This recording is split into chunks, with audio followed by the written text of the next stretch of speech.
my name is Erica, and today I'm going to be doing my Stay Home Reading Rush Readathon Wrap Up. Whew, say that 3 times really fast. Stay Home Reading Rush Readathon Wrap Up. Stay Home Readathon. Stay Home Reading Rush Readathon Wrap Up. Stay Home Reading Rush Readathon Wrap Up. This past weekend, Thursday through Sunday, I participated in the Stay Home Reading Rush Readathon, and I had so much fun. It was hosted by Ariel Bisset. I will leave links down below for the website and her videos and what we were doing. And she hosted some Instagram live chats as well as Twitter sprints just to get everyone involved in this readathon. And there were also Instagram photo challenges as well as the reading challenges. There was a tag that went around. It was so much fun. I had such a great time participating in this. It was such a great way to encourage people to stay home and just enjoy time reading. It was a really chill readathon, and there weren't like super hard challenges, and it was just really fun, and I'm really happy I was able to participate. I not only managed to read the 3 books on my TBR, but I ended up reading 2 more, so I read 5 books during this 4-day readathon, which doesn't seem like a lot, but for me that was actually a pretty good amount, so I'm really proud of myself for that. And I just had so much fun doing the photo challenges and just getting involved in the bookish community on Instagram and on Twitter. It was just really a good time, and I'm happy I actually successfully finished this readathon. I did all the challenges. I really loved it, and I just can't wait for the one in the summer. But that's enough for that. In this video, I'm just going to be telling you the books that I read and some of my thoughts on those books. So let's just get right into it. So the first challenge was to read a book with a house on the cover. So I chose The Haunting of Hill House by Shirley Jackson. I borrowed it on my Kindle, but there is a house on the cover. I made sure when I got the book, of course. And this book follows Eleanor, who gets invited by Dr. Montague to go to this haunted house that's called Hill House. The house has not been lived in years because it's like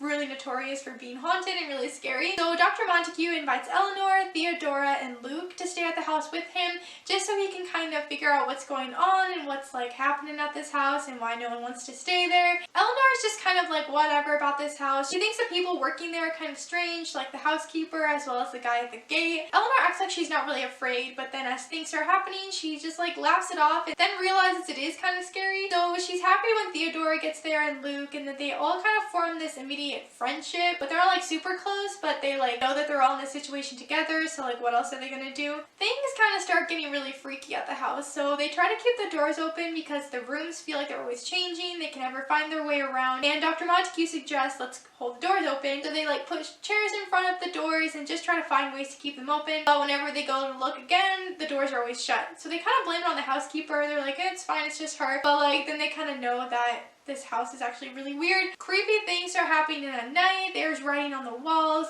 and things happen to Theodora's clothes. Like, it just gets really, really weird. Eleanor starts acting super strange. She's being the most affected by what's happening in the house, and she doesn't really know why.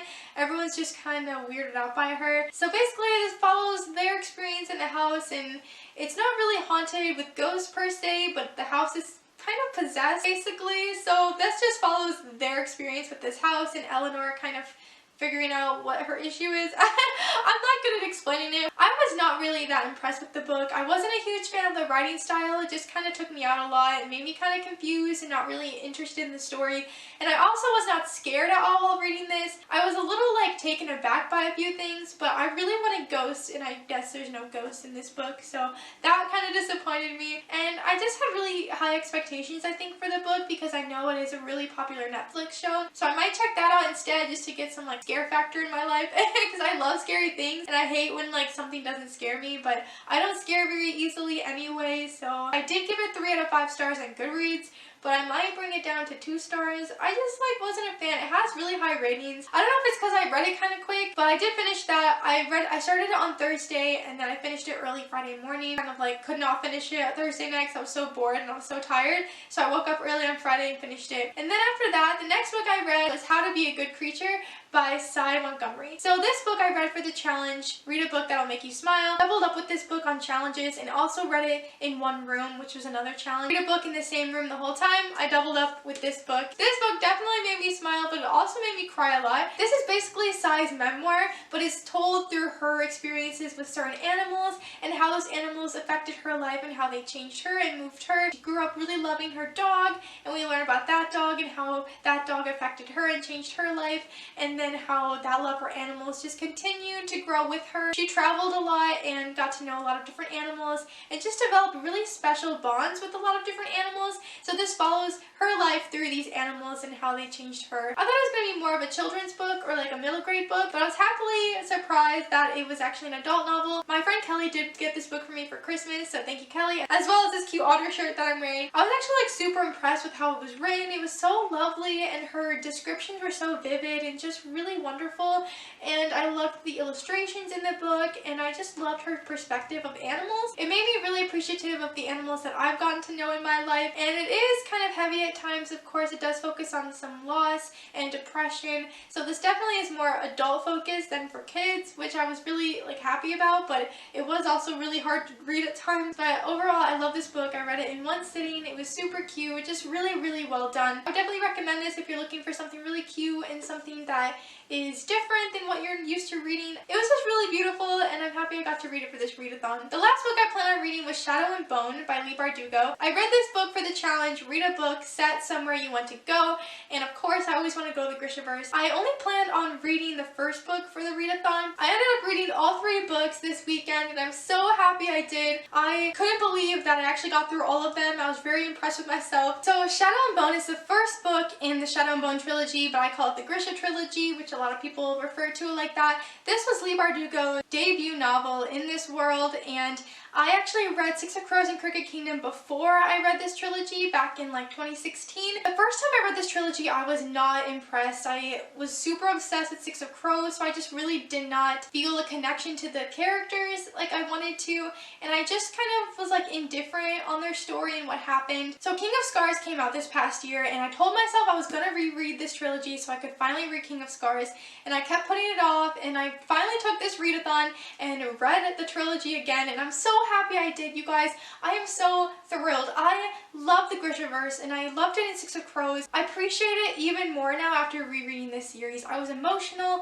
I cried, which I don't think I did the first time I read it. Like, I didn't care about Alina and Mal, and I actually did care about them, and it was just amazing. Like, I felt so much more connected to the story and the characters and the world, and I do think Six of Crows and Crooked Kingdom explains the magic system better for some reason.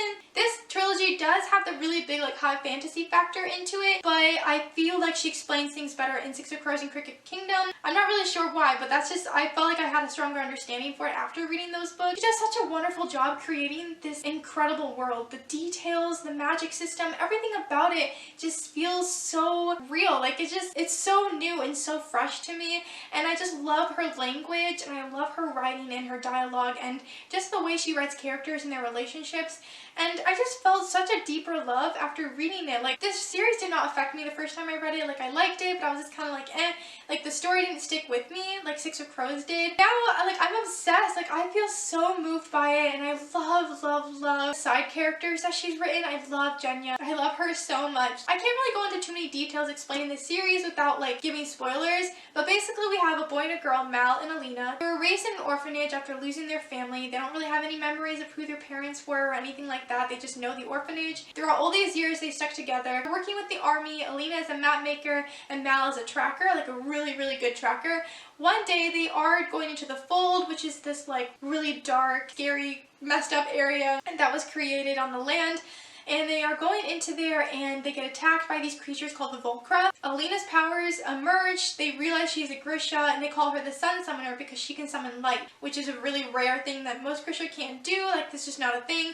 So the Darkling is like her opposite. He can summon like shadows, and he's just really like creepy, but also really cool. Him and Alina form this this friendship, this understanding that he wants her to help him with the fold, and she wants to get rid of it. And then I can't really go into details on how to explain it, but basically this trilogy follows Alina in her conflict with the Darkling, as well as trying to save Ravka and the Grisha. Basically, she's trying to find these amplifiers which will enable her to have stronger power, and that's just, I can't really explain too much, but I love this trilogy now, and I love this world, and it just, I'm sorry, I'm like rambling so much, but I'm just so happy I decided to reread these books, and I just feel such a stronger love for them than I had before. Everything about them is just so beautiful, and I'm not a huge fan of some of the relationships or the characters, but I'm not going to go into all of that. But I was just really happy I reread them for this readathon, and I took that time and actually dedicated it to rereading these books, and now I can finally read King of Scars. Okay guys, these are all the books I read for my readathon, and I'm happy I was able to participate in this and actually read 5 books, and I can't wait for the one fun in the summer. And let me know down below what books you read and what your favorite book was that you read during this readathon if you participated. That's all I have for you guys today. If you like this video, be sure to give it a nice little thumbs up. If you want to keep following me on this booktube journey, please subscribe to my channel. You can follow me on Twitter and Instagram at EricaAGobble. Thank you guys so much for watching. I'll see you soon with another video. Bye!